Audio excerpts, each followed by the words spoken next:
Africa Content TV.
Àwọn ọmọ làwárí kìí di ìbòjì. ọ̀la ìgbéka tó wá. ẹ ṣe orí ọ̀lẹ́ fẹ́ẹ́ táwọn ìgbó sọ́yìn lárugẹ lásán ó jẹ́ gbogbo ọ̀gá tí bá bí ẹ lọ́ni kọ́ lórí rédíò àbẹ́ ìdí kan àbí wọ́n sọ sí ẹgbọ́n létí ẹ̀yìn tèmi ẹ̀la ní ẹ̀rọ àmọ́ ìjàgbé òwò ẹ̀ máa jáde láǹfà ẹ̀ka làbí rẹpẹtẹ ẹ̀ṣẹ́.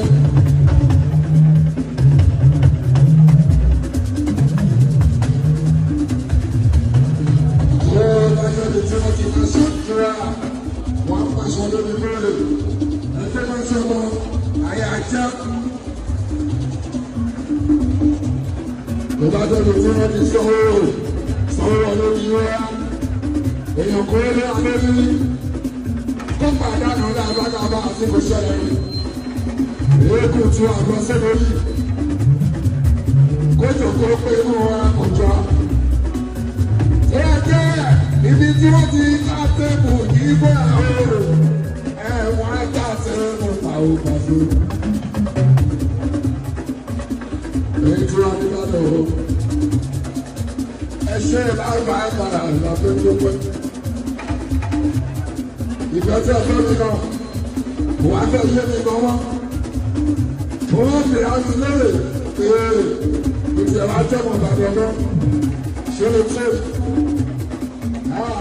Kí wọ́n sọ̀rọ̀ ìbàdàn kan ní wọ́n ṣe lè sẹ́yìn. Àjíbọ́lá àwọn ọ̀rọ̀ àṣẹ ṣe wọn. Ẹni tí ìbára ń lé òwe òwe. Aláàbò kúrẹ́kú. Àwọn ọmọ sọ pé Pasuma mọ̀ ọ́n dá.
Aláàbí wọ́n sì bá rò fún ọ̀ṣẹ́ òun.